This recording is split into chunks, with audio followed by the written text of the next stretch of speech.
देवाधिदेव महादेव भगवान शिव की पवित्र कथा कर रहे हैं। शिव महापुराण की कथा वर्णन कर रही है, शिव तत्व कह रहा है।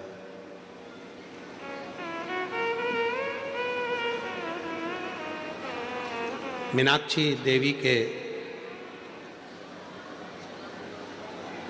3 स्तन को जानकर राजा बड़े दुखी थे,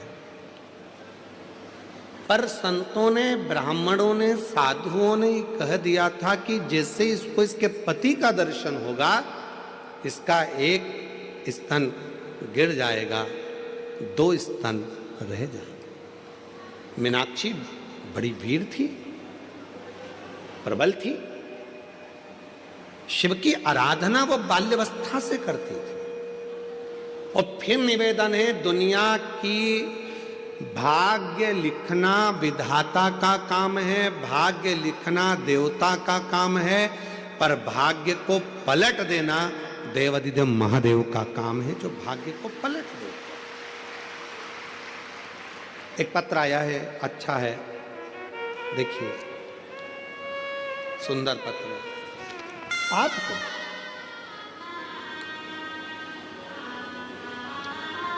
और जो जैसी भावना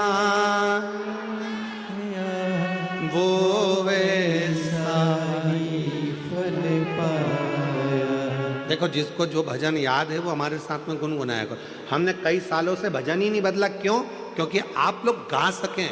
कोई दुख आए और आपको भजन की एक लाइन याद आ जाए तो मेरा शंकर शिव पुराण को छोड़कर तुम्हारे दुख में सामने खड़ा हो जाए। कई सालों से भजन नहीं बदले, जो भजन गुनगुनाते आए हैं वही भजन गुनगुनाते हैं, जिससे आपकी जिंदगी में जब तकलीफ हो तब शिव याद आ जाए, जब दुख आया तब शंकर याद आ जाए। एक पत्र और है, देखो। 10 साल के बाद मैं मां बन गई, मैं बाबा को यहाँ प्रणाम करने के लिए आई हूँ। कहीं बैठी हो तो आ सकती हैं बच्चे को लेकर। शिव तत्व किसको कहते हैं? दुख है, तकलीफ है, आप उसको पुकारते क्यों नहीं? उसको बुलाओ।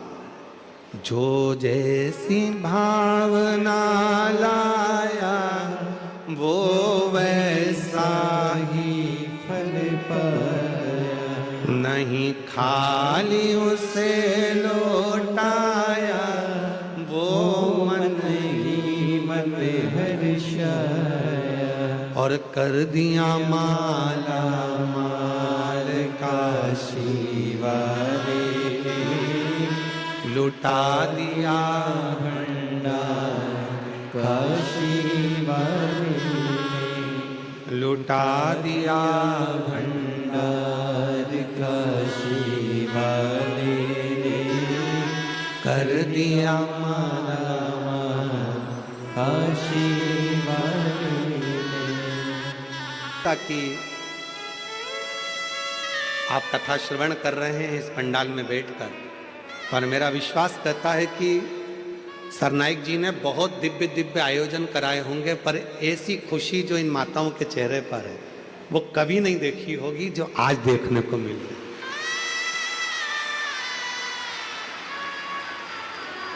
एक बार यजमान परिवार के लिए जोरदार ताली बजाओ। बहुत बहुत साधु, बहुत साधु। वो प्रसन्नता केवल शिव तत्व के लिए, वो प्रसन्नता और किसी चीज की नहीं। भगवान शिव कैसे मिल जाए। और हमारी जीजियों, जीजाओं, बेटियों, बेटाओं, मेरी माताओं, बुजुर्ग माँ बाप, याद रखना, हमें ना ढोंग में पढ़ना है, ना ढकोसले में पढ़ना है, ना अंधविश्वास में पढ़ना है, ना में प्रपंच में पढ़ना है। कहीं नहीं जाना हमको। हमारे घर के नजदीक में जो शंकर का मंदिर हो वहां जाकर 1 लोटा जल चढ़ाना चालू करो, जीवन के सारे दुख कटना प्रारंभ हो जाएंगे, सुख आना प्रारंभ हो जाएगा। सारी समस्या का हल श्री शिवाय। ये सुख की अनुभूति कराने वाला,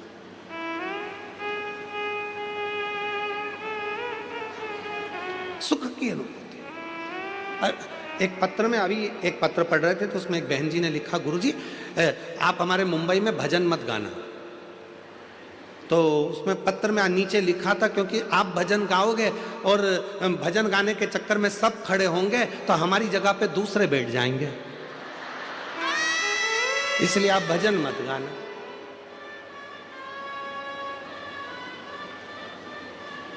अब तुम बताओ गाऊं कि नहीं गाऊं?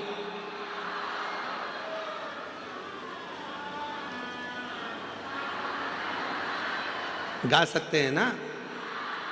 मतलब पक्का है तुम दूसरे की जगह पे नहीं बैठोगे? ठीक है, फिर तो ठीक है। बोलबम का नारा है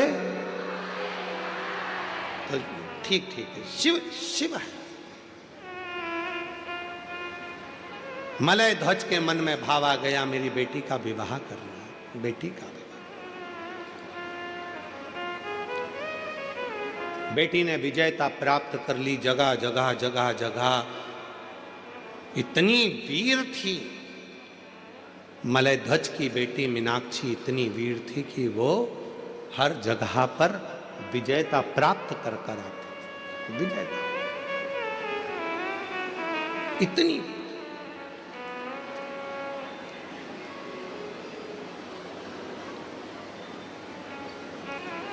एक बार मीनाक्षी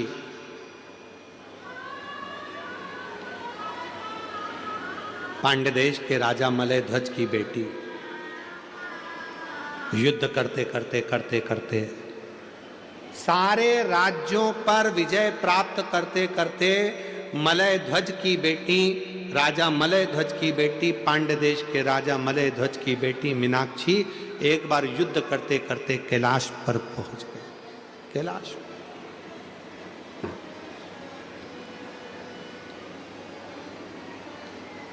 शिव की भगत थी, भगवान शंकर की आराधना करती थी, साधना में डूबी रहती थी, शिव भक्ति में तल्लीन रहती थी। और फिर निवेदन करूं आपसे, शंकर के मंदिर में शिव जी की कथा में शिवलिंग के पास में शंकर की भक्ति में वही जाता है जिसको भोलेनाथ को कुछ ना कुछ देना होता है या भोलेनाथ को उसको हृदय से लगाना है।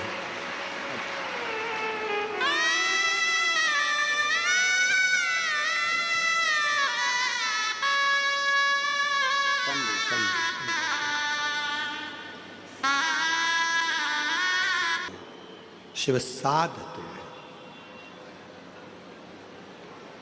भरोसा, आस, विश्वास शिव पर रखो, टूटती नहीं। सब तोड़ देंगे पर शंकर नहीं तोड़ेगा। मीनाक्षी युद्ध करते करते करते करते मल्लध्वज की बेटी, पांड्यदेश राजा की बेटी युद्ध करती करती कैलाश पर पहुंच गई। शिव से लगाव था, शिव की साधना करती थी, शंकर की भक्ति करती थी, शिव उपासना करती थी। शिव महापुराण की कथा कहती है जैसे लोहा को चुंबक अपनी ओर खींच लेती है। चुंबक पानी में डाली जाती है, लोहे का सिक्का होता है तो उसमें चिपक जाता है, चुंबक इधर उधर घुमाई जाती है, लोहे को वो अपनी ओर आकर्षित कर लेती है। उसी तरह जो शिव के भक्त हैं, शंकर की संतान है, जो शंकर के द्वारा भेजे गए हैं, जो संबंध भगवान शिव से जिसका पुराना रहा हुआ है, शंकर भगवान एक न एक दिन उसको संसार सागर में से निकालकर अपनी ओर खींच ही लेते हैं। घी में से निकालकर काय में डालते हैं? चाशनी में डालते हैं। कितनी तरबतर रहती है, घी में तरबतर, चाशनी में तरबतर, इलायची में तरबतर, केसर में तरबतर। इतनी सुख की जिंदगी जीती है गुलाब जामुन, और वो गुलाब का फूल कांटों में पैदा होता है, कांटों में बड़ा होता है, कांटों में रहता है, पर दोनों की राशि एक जैसी है। पर दोनों में अंतर क्या है? गुलाब जामुन भले चाशनी में रही हो, गुलाब जामुन भले घी में रही हो, पर खाने के बाद भ्रष्टा में चली जाती है, गंदगी में चली जाती है। और गुलाब का फूल भले कांटों में रहा हो, पर टूटने के बाद मेरे देव अधिदेव महादेव के चरणों में चला जाता है।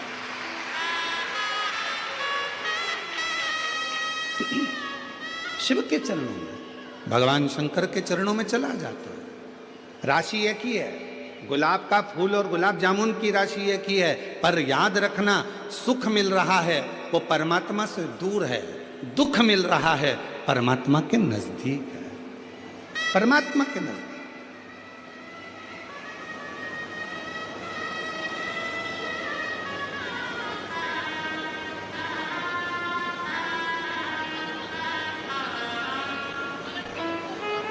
महाराज, कई लोग कहते हैं कि कथा में मंदिर तो गरीब लोग जाते हैं। कई लोग कह देते हैं, कहने वाले, ताना देने वाले, अपशब्द कहने वाले कह देते हैं गरीब लोग जाते हैं। तो फिर वो विचार करिएगा, अंबानी परिवार भी तो भगवान के मंदिर में जाकर, हर तीर्थ में जाकर खड़ा होता है। बिरला परिवार भी हर तीर्थ में खड़ा होता है। बड़े बड़े उद्योगपति भी भगवान की अविरल भक्ति में जाकर खड़े होते हैं। क्यों खड़े होते हैं? क्योंकि उनको मालूम है जो सुख धन में नहीं है, जो सुख गाड़ी में नहीं है, जो सुख बंगले में नहीं है, वो सुख परमात्मा की कथा में और भगवान के मंदिर में है, परमात्मा की शरणागति में। वो सुख कहीं नहीं मिल सकता। एसी के रूम में तो हमेशा ही रहते हो, अच्छी अच्छी गाड़ियों में तो हमेशा ही घूमते हो, दिल्ली के मुंबई के ट्रैफिक में तो हमेशा ही फंसते हो। मुंबई के ट्रैफिक में फंसोगे उसका कोई फल नहीं मिलना है, पर शिव महापुराण के ट्रैफिक में फंस गए तो उसमें भी तुम्हारा कल्याण निश्चित है। ये शिव पुराण का ट्रैफिक है। हो सकता है 1.5 घंटा 2 घंटा ट्रैफिक में जाम में तुम फंस जाओ, चिढ़ना मती, हताश मत होना। शंकर भगवान चाहता है, मेरे पास से जा रहा है, धीरे धीरे जाएगा। हो सकता है 3 महीना तो दूर, मैं आज की आज तेरी जिंदगी पलट कर रख दूं, दूसरा दिन तुझे क्या दे दूं, आज मैं तेरा जीवन पलट दूं, आज मैं कृपा कर दूं तुझ पर। क्यों चिंता करता है? तुम मेरे लिए चलकर आया है। शिव महापुराण की कथा कहती है, तुम किसी के घर में जाओगे तो कोई तुम्हारे घर में, बोलो बोलो बोलो, आएगा। तुम किसी की शादी में जाओगे तो कोई तुम्हारी शादी में आएगा। और सीधी सीधी बात है, तुमने अपने रिश्तेदार के यहाँ शादी में अपनी बहू को भेज दिया कि तो चली जा, तो तुम्हारे यहाँ भी अगर दुख आएगा तो भोलेनाथ भी कह देगा, यमराज तू चले जा, मैं क्या करूँगा, मैं क्यों जाऊं, तू जा। ये तो रिश्तेदारी वाली बात है। आपका संबंध कैसा है, आपका रिश्ता कैसा है, आपके नाते कैसे हैं, आपका संबंध किस भाव का है, ये आपके ऊपर निर्भर करता है।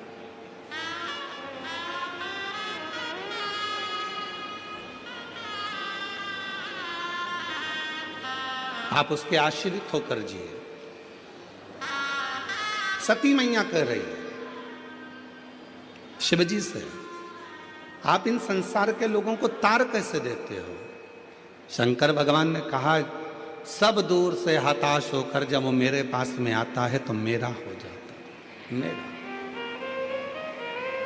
और कई ऐसे हैं जो मेरे पास आ भी नहीं पाते।